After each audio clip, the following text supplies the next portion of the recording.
I know something about you. I know you searched some sort of phrase about an affordable SEO company.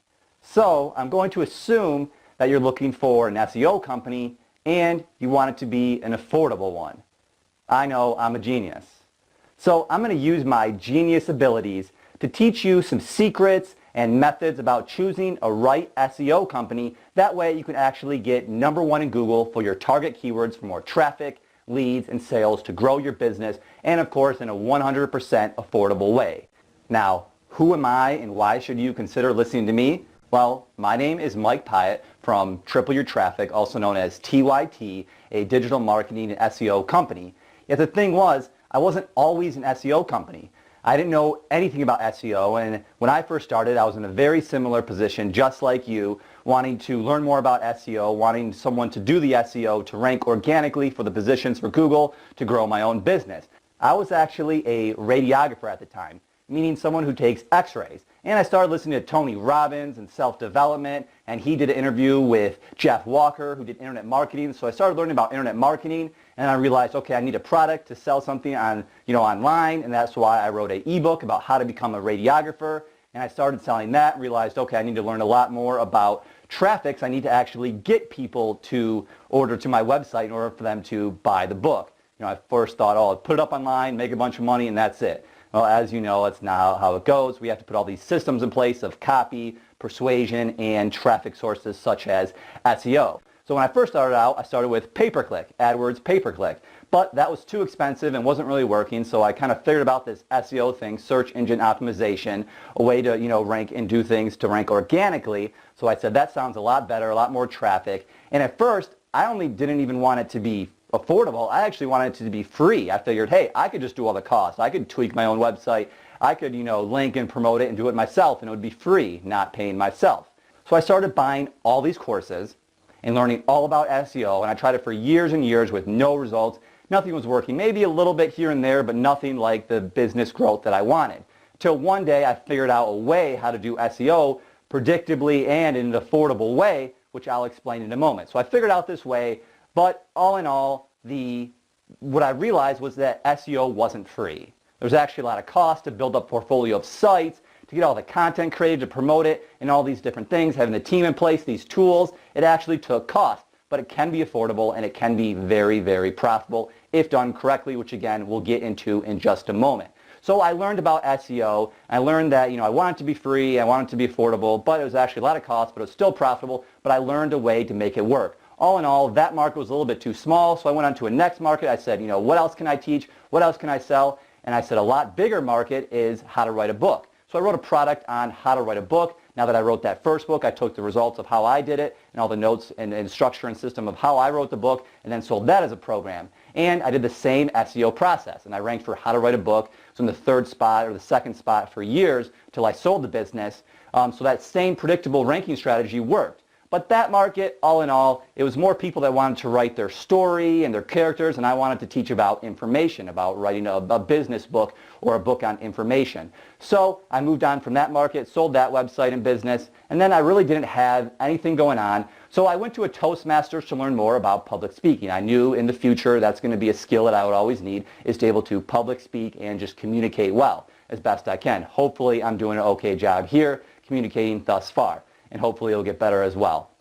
So I started doing that, and I just gave an intro speech about myself. Hey, I'm Mike, I like internet marketing, I like business, blah, blah, blah. And then afterwards, I actually met with someone, we went out to lunch, and they said, I have a business as well. Can you, rank my keywords and my website, for my business? And I said, I think so, it should work. So I tested it out. I did it for their business as well, and sure enough, it worked. They actually already had all the infrastructure in place. So all I had to do was rank the keywords, made some content, ranked it, their site, and a YouTube video, and they were very profitable, making over $100,000 more per month. They sold temporary walls, so their products sold for $5,000 to $10,000, so it scaled very well and worked out very well. And then that business referred me to someone else, and then I got a new client, and then I actually did my own strategy within the SEO world, so I ranked for keywords like Michigan SEO, Florida SEO, Maryland SEO, all those type of keywords, and I ranked those and got clients. So that's how Triple Your Traffic grew. I didn't really say, oh, I want to be an SEO company. It just kind of grew organically and realized I could provide a lot of results and real value and real business growth for clients. Now the next piece, once that evolved, it was all very overwhelming to manage all these clients and all these different places and be working on these different websites and doing all these different things. It was very hard to manage. So as I hired more staff, we built out systems, procedures, checklists, organization, training checklists, all this type of systems, all documented. That way it would be a smooth line, easier to manage, and as all said, it made it a lot more affordable, lowered the cost, and way we could do it more predictable, more efficient. That way it's the most affordable way. And again, building on that consistent formula that works, which we'll get into in just a moment, kept building that up. And soon enough, I had this big SEO company, totally systematized and everything. So it's the most affordable way. So the value and advice that I can bring to you is I came from, not knowing anything about SEO and on this side, of wanting to hire someone for SEO to becoming an SEO company of being hired for SEO. So I know the perspectives from both sites and I know the journey. I've built this from the ground up. So that way I can share a lot of insights, secrets, and methods and value that you'll want to know about choosing an SEO company. That way you can actually choose an affordable SEO company that actually works. Because that's what we're going to be talking about here in this session today. So let's go ahead and get started and get into the meat and potatoes right now. So first off, what does affordable mean? Well, from a simple perspective, it means what someone can afford. For example, maybe a smaller business can afford $500 a month on SEO and marketing versus a big business like Coca-Cola can spend, $50 million a month or something crazy on SEO. So it just depends on what you or the business can afford. And the word affordable kind of has a built-in preference for having the product or service be best priced, cost effective, right? Okay, so simple enough. Now that we know what that means, what you can afford and best priced, let's go into a more important question, which is how do we know how much the SEO campaign should cost? Because what if one SEO provider says it will be, $300 a month or something, but it really takes $1,000 of resources or something. We want to know that up front. That way we can know it and make sure we're finding a trustworthy SEO company that actually delivers the #1 rankings and has the resources they need. So once we figure that out, roughly knowing how much the SEO campaign should cost on a monthly basis to get, results in roughly a short period of time, 3 to 6 months, and how do we know that? And we'll talk about that. Then we can work on finding a trustworthy SEO provider to get us the #1 rankings we want in Google for our target keywords to grow our business. So let's go ahead and talk about that now. So in order to figure out the costs associated with the SEO campaign to get in the top spots in Google, we really have to have a firm understanding of what Google wants to rank in the top spots. Because once we know what they want, then we can go do those things and give Google exactly what they want so we rank in Google long-term for our target keywords. So there's 3 steps or 3 parts, if you will, and the first one is knowing your keywords. This one's pretty simple. You may already have this, but if not, there's 3 main criteria that you're going to want to know the keywords. The first is it converting? Okay, if the keyword is, for example, for my company, if I was using the keyword how do I do SEO myself, and I ranked for a piece of content for that, well, that's not really going to convert if I'm looking for people that are looking to outsource or to hire someone else for their SEO. So I would want to hire more converting keywords versus the info-seeking keywords. Keywords like, SEO company. They're looking for a company versus free information to do it themselves. So if it's converting, you want to make sure it's converting keyword, because if it's not going to most likely convert into a sale. There's no point in using the resources to rank for it. Also the search volume. If it's, a keyword like I want to buy SEO services right now, but there's no one searching that, well, there's no point in ranking for those keywords. So you want to look at the monthly search volume, which if you don't already know, Google actually records that every time someone searches a keyword. They record it and put all that data publicly within AdWords Keyword Planner. And also the third one, which is a big enough ROI. So it's kind of combining these. You have enough search volume and it converts enough and it equals a big enough ROI to justify the SEO campaign. we always look to have a 10x ROI. So if spending, $1,000 in an SEO campaign, we want to be making at least, $10,000, $20,000 per month to justify the cost of the SEO campaign. If it's not that profitable and not that exciting, well then it's not worth it to do it. So you want to make sure you have a big enough ROI. And then of course you can have some subtle ones like how competitive is the keyword. If it's very competitive, it's going to cost a lot more resources. So you may want to find less competitive ones. Clues for competitiveness involve like how much search volume, the top spots, how many links do they have, and how good is their website, and things like that. So you look for competitiveness, and then you group them together like you have a main keyword, and then you have secondary, or what's known as LSI keywords. So you group them together, and you're going to have a piece of content for each of those. We actually create a web page. We make sure that a page on your website is made, plus a YouTube video. And I'll talk about that next, which leads us to the next step, which is on-page optimization. So having relevant content about it and optimized correctly. So once you know the keywords in the keywords group, then you create content. Again, like I said, we do a site and a YouTube video. The reason why is some people like to read and some people like to watch. I know I'd rather watch in most cases and sometimes read. So if you have both available, then you'll convert more users and more of that traffic into sales to grow your business. Also, the reason why we do a YouTube video is because since it's on YouTube.com, we piggyback on success. YouTube.com gets millions and millions of links, per day, so we use that and piggyback on their success to rank sometimes faster. And also, we use a site and a YouTube video. That way we get even more traffic because instead of ranking in the top spots, well, instead of 1, now it's 2. So you can rank number 1 and 2, or 2 and 3, and so on. So that way it's more likely a user that's searching something clicks on it, and then more traffic. They convert better because some people like to read, some people like to watch. So you have more traffic, more conversions, and that way you can also do it faster is another benefit. So those are main benefits to use a site and a YouTube video. Either way, you're creating relevant content and you're optimizing it correctly. Like simple things like in what's called the thing you see within Google, the metadata, the title has the keyword in it, it's natural. You also have the keyword and maybe some secondary keyword or phrases within the description on the page. You have a video about it, so you make it relevant. Pretty simple.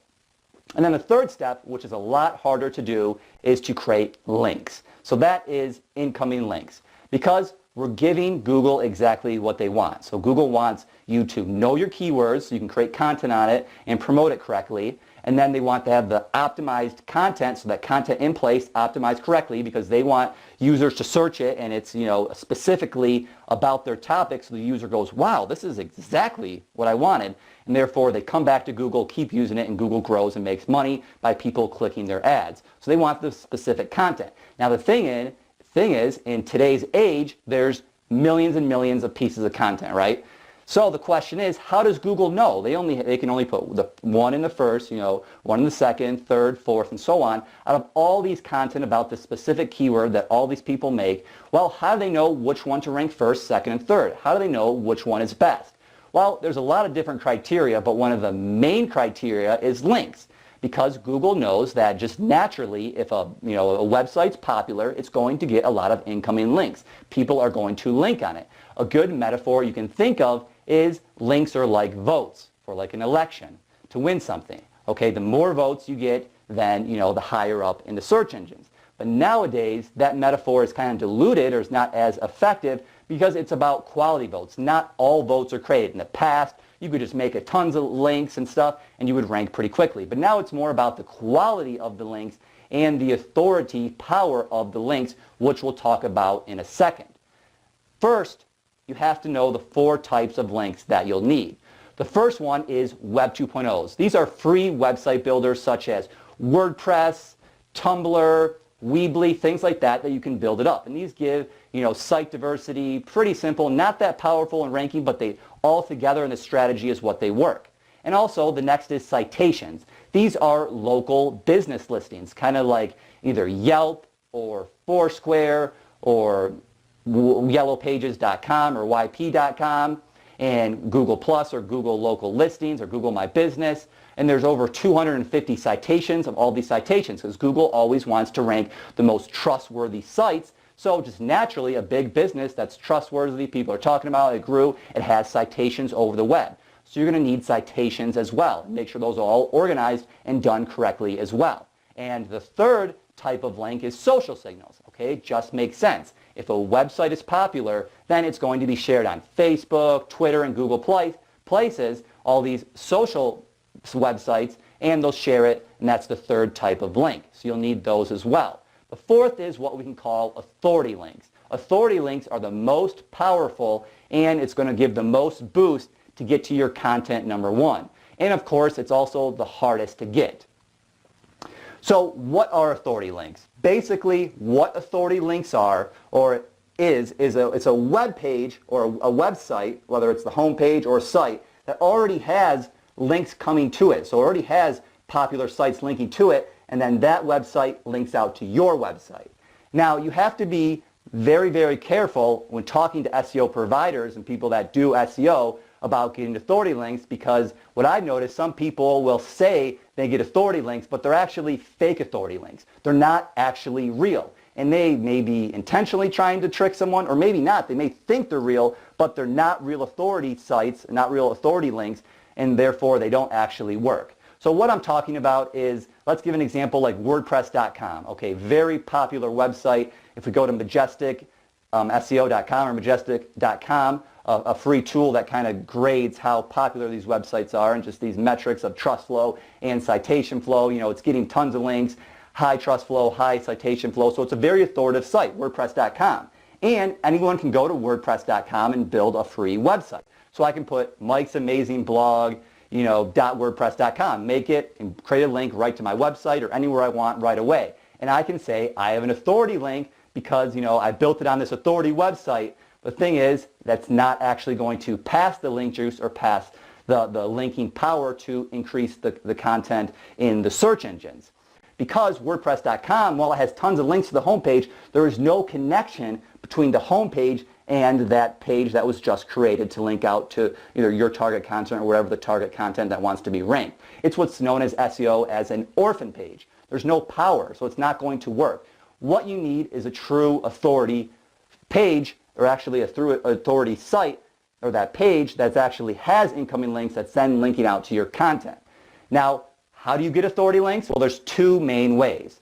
The first is, which is a little more difficult, is going out and getting guest posts. So what you're doing is, you're finding these relevant sites that may link, and you're emailing them, trying to contact them and say, hey, I have this great content on my website. It's going to be the best for your users. Blah, blah, blah. Can I write an article? Can we put an article? Can you make a link? Et cetera, and get a link out from these guest posts.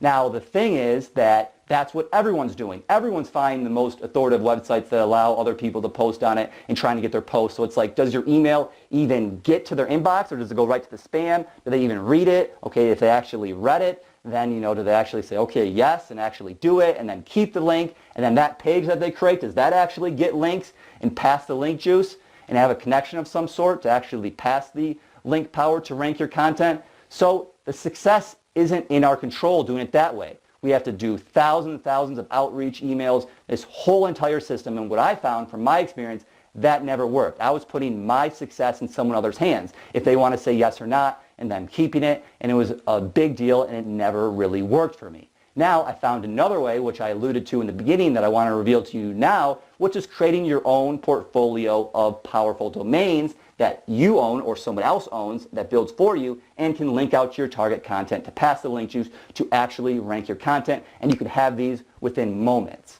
So here's how it works. What happens is that thousands of websites every single day stop working or go out of business. They stop paying their bills for whatever reason. They switch from a .com to a .org and don't redirect, don't pay their bill, or they go out of business, or they just scrap the website for whatever reason. They don't pay their bills, and after 30 days of not paying their bills, then it's free for anyone to register that website. So the thing is, a website can be active for years, 10 years, 20 years, so on, and get all these links from the community, from authority sites, and then the website goes out of business, and after 30 days of not paying their bill, anyone can actually register it. So there's a bidding process and a way to find these. You find these domains, and then you either build it up to the content that was on it before and change all the information and stuff, or you build up a brand new website, but then you have this website, and it's not like building a new website, because you're not just a brand new domain, it's a website that already has links coming to it, and you built it up, so it's a real authority site. So you build your own portfolio of authority sites that you can have full control over, and you link to your content right away, and you do that, and of course, in a supernatural way. So this way you have full control, and you can link to your content whenever you want. And again, it has to be done in a supernatural way. The anchor text has to be done in a supernatural way using different anchor types, such as generic, the brand, the company, the naked URL, just the website URL, and things like click here, more, and a little bit, maybe 5% of the actual keyword. What most SEOs get wrong is they use the keyword. Say if the keyword was SEO company, they would do SEO company, SEO company, SEO company, and try to link all their content to it using an exact match anchor tag or some variation. We want to do the opposite, because that's what happens in the real world. Google's always in the lookout for over-optimization and will penalize and suppress someone's rankings if they see that. So we want to keep everything always supernatural. Generics, say in the business name, linking out in that way. In the anchor text or the hyperlink, using that way. And very, very, lot of variation to make things supernatural. So you're giving Google exactly what they want. You know your keywords, you have high quality, relevant, optimized correctly content, and you have links to promotion in place, making it the best popular content, and that is exactly what Google wants to have first page rankings. So then it will rank your content in the first spots for more traffic, leads, and sales, and we've used this system over and over, and that's the key, is having a refined system. That way it's the most affordable and predictable. That way you can know your exact cost and you can actually get to #1 in Google. So now the thing is knowing your cost, planning your budget, planning your SEO campaign month by month, and then executing on it. So I gave you all the framework of what you need to know. Now let's actually plan your budget. So I made a simple Google spreadsheet so you can get a copy of it live. There's a download link right below on our TYT blog. You can download that 100% free, no obligation, doesn't matter, no name and email needed. You can click it, it opens up in a new tab, you can make a copy, and you can use that right away. And that way you can plan your SEO campaign effectively so it's affordable and you get your rankings. So right below there's a link to that, and all you have to do is fill that out. You start with your keyword research, and then you go on to phase 2, you get your content in place, and then any leftover budget would be for links. And then the next month, month 2 and ongoing, you actually don't need to do the keyword research. You can maybe refine it and tweak it and stuff like that, but you already have that in place. And same with the content. You already made the content. You don't need to be making content every single month. You're creating a long-term funnel in place with this content which goes to your leads, whether it be buying on your site or filling out a form for a lead. You have this content. So you create the content and you aim to get that done the first month and spend the resources on that. If you have enough to finish it, all the content, the site and the YouTube videos, the first page, and I put roughly how much they should cost. So make sure you check out that template to know roughly how much you should be paying for that, or how much we charge for each of those things. So you'll see those costs and then you apply it. And then you spend all your next month's money. Once you do the keyword research and the content, you spend the budget on the links and the promotion. So you spend about 80% on the high authority links, because those are what's going to give the greatest, bang for your buck, so to speak. But you also want to do the other links to create a natural link profile, site diversity, and they all work together to increase the top rankings. So the social signals, the citations, and Web 2.0s, you'll have those out as well. And on another tab, I'll also create an example so you can see an example of that. Now, if you want us, TYT, to do the keyword research for you, absolutely free, and find all the high converting keywords, all enough search volume, make sure it's a big enough ROI for you, and make sure it's the right amount of competitiveness so we can actually rank for these, and have them grouped, organized in a spreadsheet, all organized so you can execute and know the data. We can do all that for free.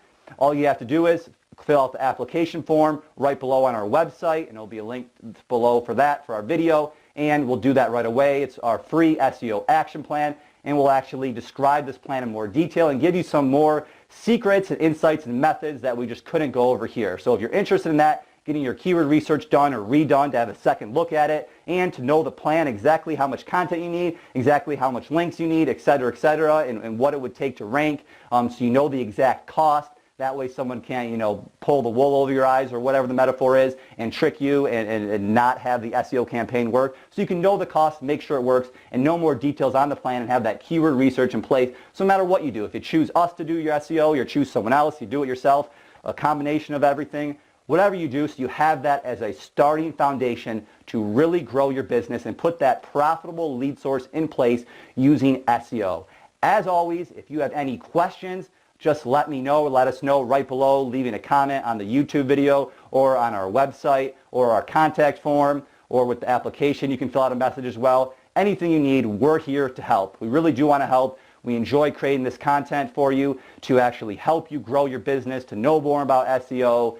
And if we can help do it all for you, we'd love to. If not, it's okay.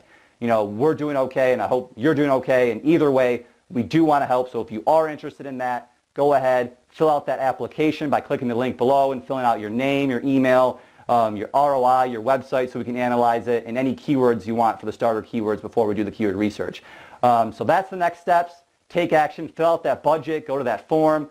Again, if you want us to do it, the application. So now you know a lot more about SEO, the fundamentals, and more important questions of how much it costs to rank and frameworks to know what it takes to rank and how much cost it takes to rank. So once you know that, you'll be a lot more effective in your SEO campaign, and you can actually reach those #1 rankings to get you more traffic, leads, and sales. This is Mike Pyatt from TYT. Thanks for watching this video, and I hope to talk to you again very soon. Take care. Bye.